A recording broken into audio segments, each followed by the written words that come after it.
Welcome dear students. I am Dr.M.Venkateshwari, Assistant Professor of English, Sita Lakshmi Ramaswamy College. Feminist criticism, a discussion on the contours of the confessional poets Sylvia Plath and Kamala Das. This presentation aims to make you understand what feminism, phases of feministic studies, and feminist criticism means. You will also be introduced with some predominant feminist writers and their approaches. Along with that, we will also discuss on the contours of the confessional poets Sylvia Plath and Kamala Das with regard to their confessional poems. To begin with, feminism represents one of the most important social, economic, and aesthetic revolutions of modern times. Feminism challenges the male-oriented nature of society and the long-accepted stereotypes and gender roles thrust upon women. It asserts that the basic humaneness and selfhood of women are not objects but persons. It also vouches the right of woman to know herself not as a shadow of man but as an autonomous and authentic individual. Feminist critics try to explain how power imbalances due to gender getting reflected in or challenged by literary texts. They claim that literature in all other spheres of human activity bears the stamp of male domination. A major portion of literature has been written either from a male point of view, says Elaine Showalter, a feminist critic. The ideology of gender is inscribed in discourse in our ways of talking and writing, which in turn is produced and reproduced in cultural practice. Next we shall see on what feminist literary criticism means.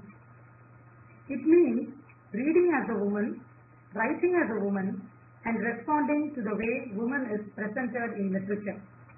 Feminist criticism is an attempt to revalue literature of the past, literature especially written by men with special reference to their representation of women.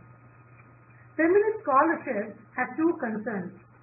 It revises concepts which dominated fields of knowledge, shaping their paradigms and methods, but now seen as originating in particular cultures, as serving particular purpose. It restores a female perspective by extending knowledge about women's experience and contributions to culture.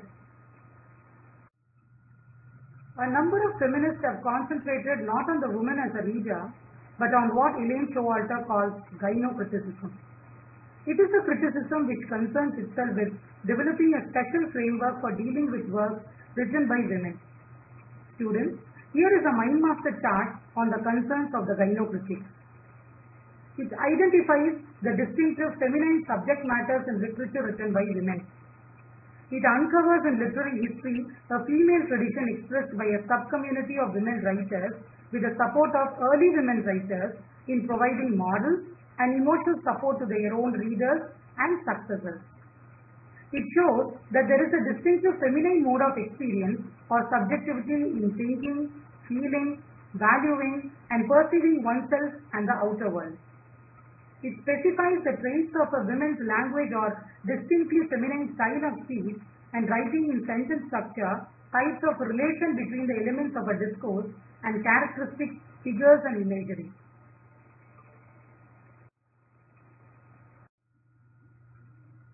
Let's see the different phases in the historical development of women's literary movement. Showalter has identified three historical phases of women's literary movement: the feminine phase, the feminist phase, and the female phase. The feminine phase took place between 1840 to 1880, the feminine phase between 1880 to 1920, and the third phase, the female phase, is between 1920 till date. The feminine phase, during this period, women writers were impressed by the achievements of the male writers of the period and imitated the dominant traditional norms cultivated by those male writers. George Eliot, Elizabeth Browning, Elizabeth Gaskell, Charlotte Bronte, and other novelists of Victorian period belong to this phase of feminist and feministic writing. The feminist phase. During this period, women advocated minority rights and asserted the principle of autonomy of female life and expressed a strong protest against the patriarchal standards of society. Women writers like Olive Tweener, Mary Coleridge, George Egerton represent this phase. The female phase, the present phase which we can call it. During this period, there is rediscovery of women's text and women. It is a period of self-discovery and self-assertion for women, especially in the West. Virginia Woolf was one of the forerunners in feminist criticism.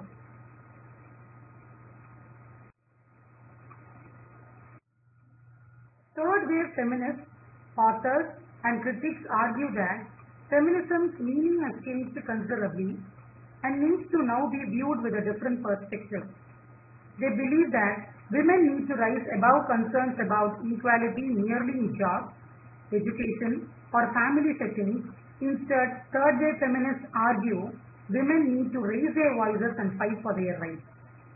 The prominent forerunners of this movement are Virginia Woolf, Simone de Beauvoir, Mary Wollstonecraft, Elaine Showalter, Bell Hooks, Betty Friedan, Kate Millett, Sylvia Plath, and some of the acclaimed Indian writers during the feminist and the female phases were Tarabai Shinde, Begum Rokeya, Saraswati Amma, Kamala Das, Shobha De, Vandana Shiva, Shashi Deshpande, Meena Kandaswamy, Manju Kapoor, Gayatri Chakrabarti, and many more. Hoping that you all must have understood about what feminist criticism is, we are now going to analyze 2 points in feminist perspective, which can be brought under the third phase of the feministic movement, that is, the female phase, the period of self-discovery and the self-assertion for women.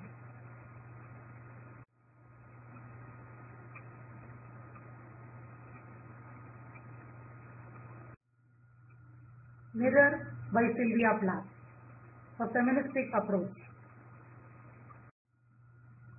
Classified as an Anglo-American poet, Sylvia Plath lived for just 31 years from 1932 to 1963. A woman of accomplishments, she was interested in painting and responded to music.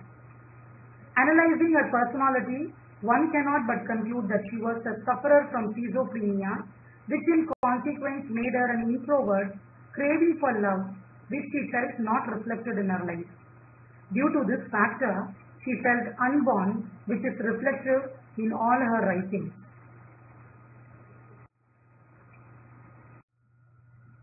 Mirror. I am silver and exact. I have no preconceptions. Whatever I see, I swallow immediately, just as it is, unmisted by love or dislike. I am not cruel, only truthful. The eye of a little god, four-cornered. Most of the time, I meditate on the opposite wall. It is pink with speckles. I have looked at it so long, I think it is part of my heart. But it flickers. Spaces and darkness separate us over and over. Now I am a lake. A woman bends over me, searching my reaches for what she really is. Then she turns to those liars, the candles or the moon. I see her back and reflect it faithfully. She rewards me with tears and an agitation of hands. I am important to her. She comes and goes. Each morning, it is her face that replaces the darkness. In me she has drowned a young girl, and in me an old woman. Rises towards the day after day like a terrible fish. Sylvia Plath. Sylvia Plath presents the mirror as an inanimate object against the passage of time, which is deemed ruthless. The mirror cannot but be a passive and cold witness to the ravages that time inflicts on its object, particularly the human. The mirror has neither pride nor prejudice. It is an objective observer and reflector, silver in its appearance and exact in its reflection. It is incapable of reflecting with preconceptions. what is becomes what is in its reflection without being distorted by love or detest. It is not cruel but truthful. That it is truthful in its reflection may infuse a sense of cruelty in some. In that case, it is the truthfulness which is cruel and not the reflection. The mirror is so important to her and has become one with her, for she has been drowning herself into the mirror's silver reaches right from her blooming days.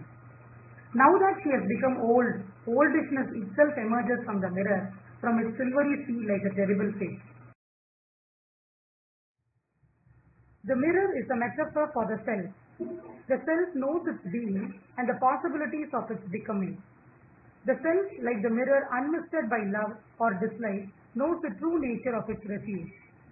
The mirror is separated by darkness which cannot be reflected. But the self knows the darkness within, and with the power of overcoming, it can pull itself to the level of reason. The self is conscious enough to realize its inertia. Like the mirror which helplessly sees the drowning of a young girl who grows old day by day, the sacked self sees its destruction. In this way, the reader gets a picture of the disintegrated personality of the protagonist.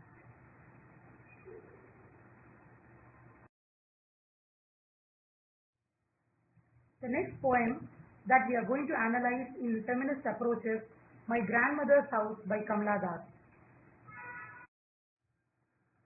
Kamala Das, who was also called as Kamala Suraya, took birth in 1932 at Punnayur Kulam. She comes from a family of literary people. Her uncle Nalapat Narayana Menon was a prominent writer.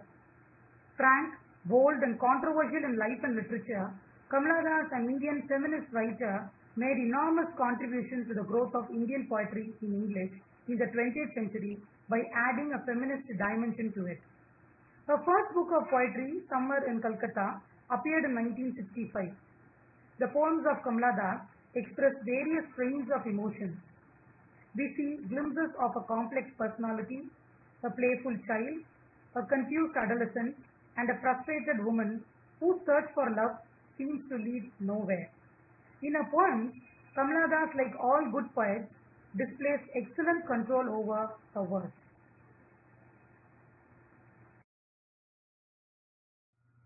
My grandmother's house. There is a house now far away where once I received love. That woman died. The house withdrew into silence. Snakes moved among books. I was then too young to read, and my blood turned cold like the moon. How often I think of going there, to peer through blind eyes of windows, or just listen to the frozen air. Or in wild despair, pick an armful of darkness to bring it here, to lie behind my bedroom door like a brooding dog. You cannot believe, darling, can you, that I lived in such a house and was proud and loved. I who have lost my way and beg now at strangers' the door to receive love at least in small things. Kamala Das.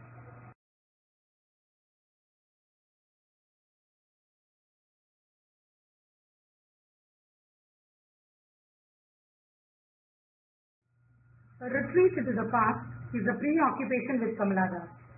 It is almost as if she wishes to enter the realms of innocence, simplicity and purity. The grandmother's house to Kamala Das was part of her consciousness. Home to Kamala Das was a place of ultimate refuge, symbolizing values. From her grandmother's house, Kamala had received love. With the death of the grandmother, quite a few things changed. Externally, the house has become dilapidated. Snakes and darkness have claimed the house. Internally, the unconditional love that had come to her unasked for does not exist in her life anymore. Now the opposite is true. She doesn't have any friends and relatives. Love does not come freely. She has to beg at strangers' doors. She had never measured the amount of love earlier. Now she expects to receive love at least in small shades. She is not even sure if her begging will be fruitful, if she would ever get love or be loved at all.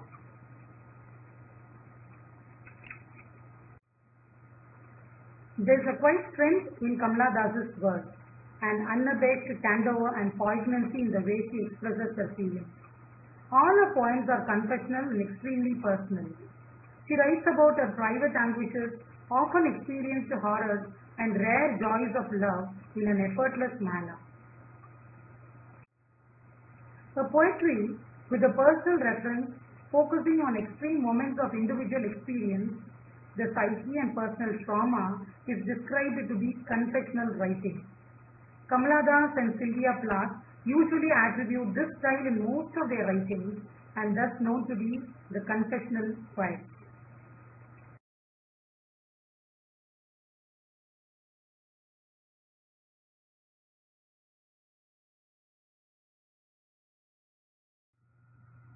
Sylvia Plath and Kamala Das were raised in totally different contexts, yet both had to toil more or less the same struggles.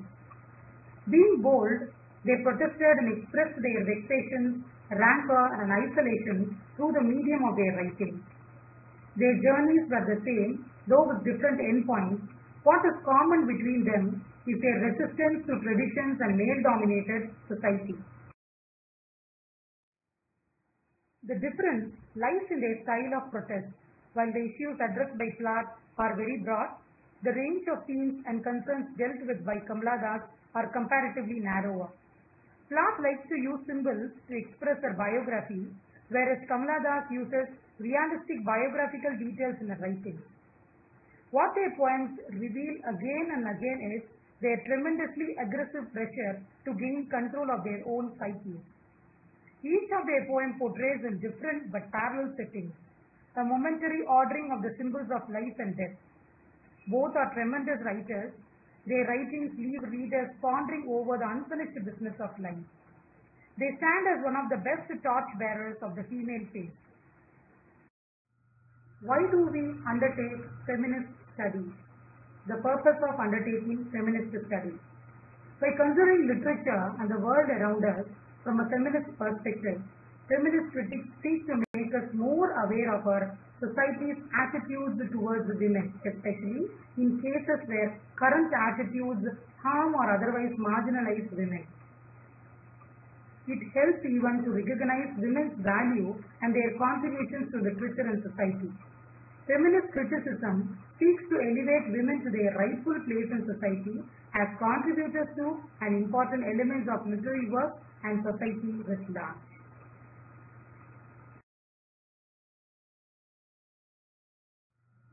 Let us now recapitulate the ideas discussed so far in this session. In this session, we began with an introduction to the feminist approaches. The approach is represented as one of the most important social, economic and aesthetic revolutions of modern times. Elaine Showalter's the three phases of women's literary movement, that is Gynocriticism, the forerunners of the feminist movement. Then we analyzed the poems Mirror by Sylvia Plath and My Grandmother's House by Kamala Das in feminist perspective. Then we discussed on the similarities seen in the writings of the two confessional poets. Why women's studies? The purpose of undertaking feminist studies. Dear students, I hope that through this session you must have learned the themes in feminism with regard to the poems of Kamala Das and Sylvia Plath. Thank you.